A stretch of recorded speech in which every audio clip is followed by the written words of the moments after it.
Good morning friends. आज सुबह का आप सभी को 15 अगस्त की अग्रिम शुभकामनाएं मेरी तरफ से और मीनू की तरफ से भी। नमस्कार। नमस्कार। और 15 अगस्त की आपको बहुत शुभकामनाएं और रक्षाबंधन की मेरी ओर से बहुत बहुत शुभकामनाएं।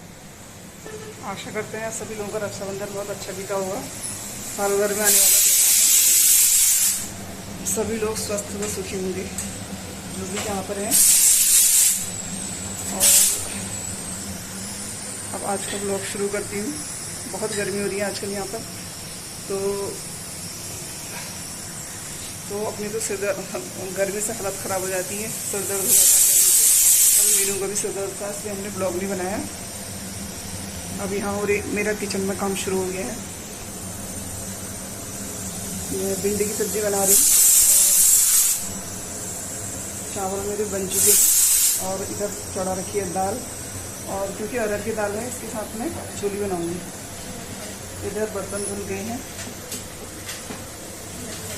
और यहाँ मीनू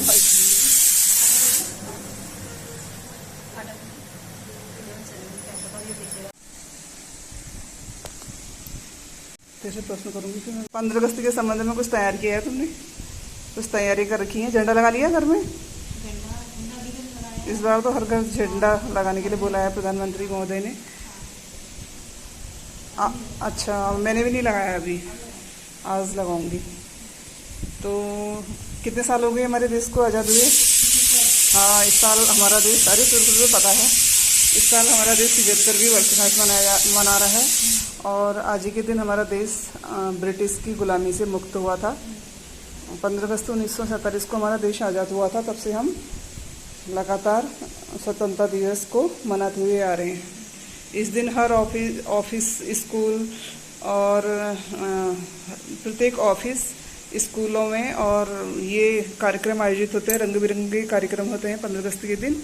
और हम अपने उन वीर जवानों को याद करते हैं जिन्होंने देश की रक्षा के लिए अपने प्राण न्यौछावर कर दिए थे। हमारे देश में एक से एक बढ़ के बड़े नेता हुए हैं जो सभी के लिए अनुकरणीय हैं और जिनका जीवन इतना महान है कि उससे हम लोग सीखते हुए आ रहे हैं अपने देश से प्रेम करना। और बहुत अच्छे उदाहरण उन्होंने प्रस्तुत करे, देशभक्ति की भावना जगा दी सबके मन में। और इन्हीं शहीदों में नाम है सरदार वल्लभ भाई पटेल, चंद्रशेखर आज़ाद और सुखदेव, राजपत राय, लाल बहादुर शास्त्री, रविन्द्रनाथ टैगोर और सरदार वल्लभ भाई पटेल। तो मैंने बोल ही दिया था। बहुत सारे नेता हैं। हाँ, इन लोगों ने देश को मिलकर आज़ाद कराया। उसकी वजह से आज हम लोग चैन की सांस ले सक रहे हैं अपने देश में। अगर उस समय लोग चुप रहते, आवाज़ नहीं उठती, तो शायद आज भी हम गुलामी की जंजीरों में बंधे हुए होते और हमारा जीना इतना मुश्किल हो रहा होता कि हमारा घर से बाहर निकलना भी मुश्किल हो जाता। तो कोई देशभक्ति का गाना सुनाओगी?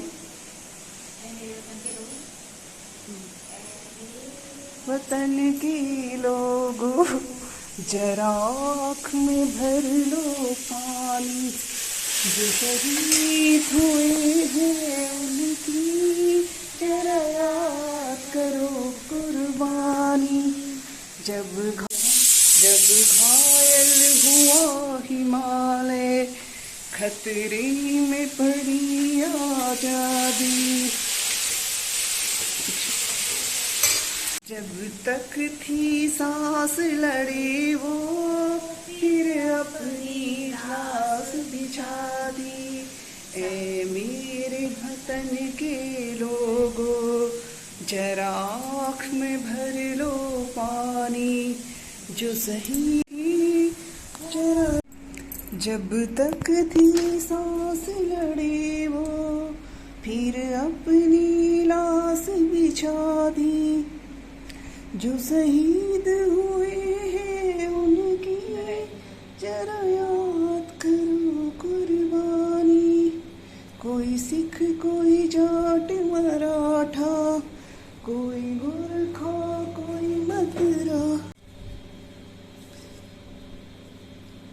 फिर अपनी लाश जब तक थी सांस लड़े वो फिर अपनी लाश बिछा दी। जो शहीद हुए हैं उनकी जरा याद करो कुर्बानी। कोई सिख कोई जाट मराठा, कोई गोरखा कोई मद्रासी, सरहद पर मरने वाला हर वीर था हिंदुस्तानी। ऐ मेरी वतन के लोगों जरा याद करो कुर्बानी। शहीद हुए हैं उनकी जरा याद करो कुर्बानी। थी खून से लथपथ काया फिर भी बंदूक उठा के 10-10 को एक ने मारा फिर गिर गए होश गवा के। कह गए कि अब चलते हैं, खुश रहना देश के प्यारों अब हम सफर करते हैं।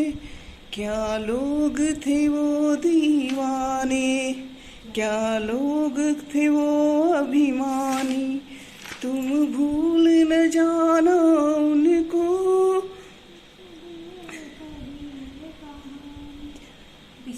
ऐ मेरे वतन के लोगों जरा आँख में भर लो पानी।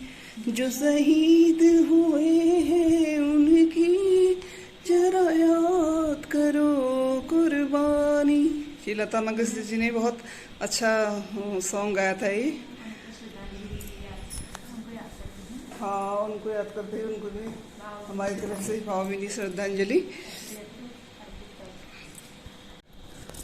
तो जब हमारा देश गुलाम हुआ था तो उस समय पूरा देश एक हो गया था। सभी लोगों ने हमारे देश की आज़ादी में योगदान दिया है, चाहे वो हिंदू हो, मुस्लिम हो और सिख ईसाई, सभी लोग एक हो गए थे, एकता के सूत्र में बंध गए थे, तब हमारा देश आज़ाद हुआ है। अभी भी हमको इसी एकता और अखंडता की ज़रूरत है।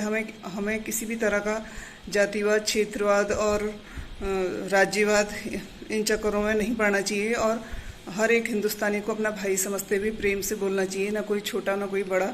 जैसे हमारे पुराने ज़माने के नेता लोग थे, उनको उनके जो जिस तरह का जीवन था उसको हमने भी अपने जीवन में उसे उतारना चाहिए और एक स्वच्छ भारत के निर्माण में अपना योगदान देना चाहिए सभी ने।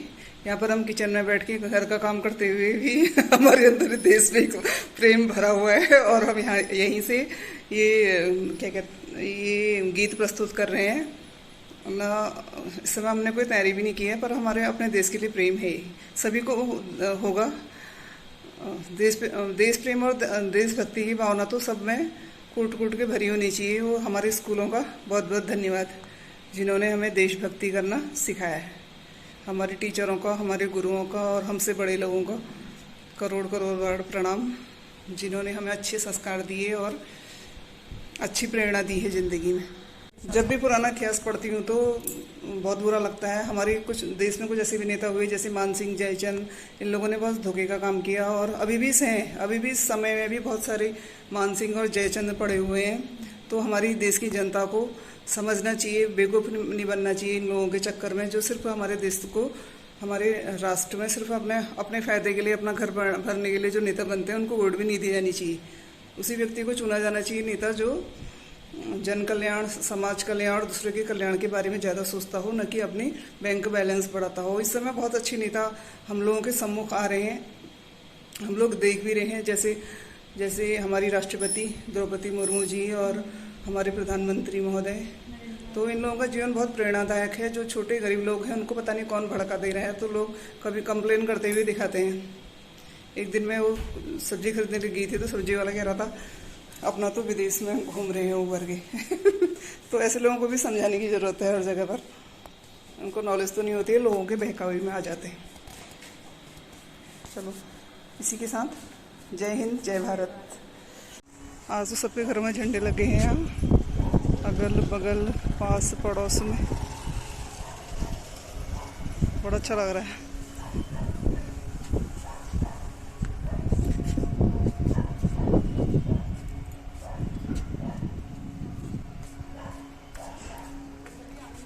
है।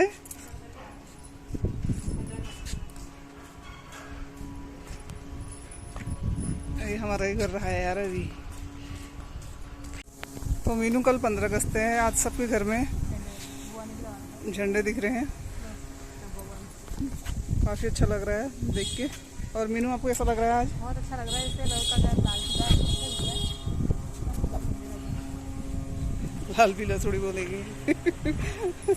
सबके घर में झंडा लहरा रहा है, बहुत अच्छा लग रहा है। कल तो हल्द्वानी में बाइक से रैली भी निकली थी और काफ़ी अच्छा लग रहा था, लोगों में बहुत उत्साह भरा हुआ है, लोग बहुत खुश हैं।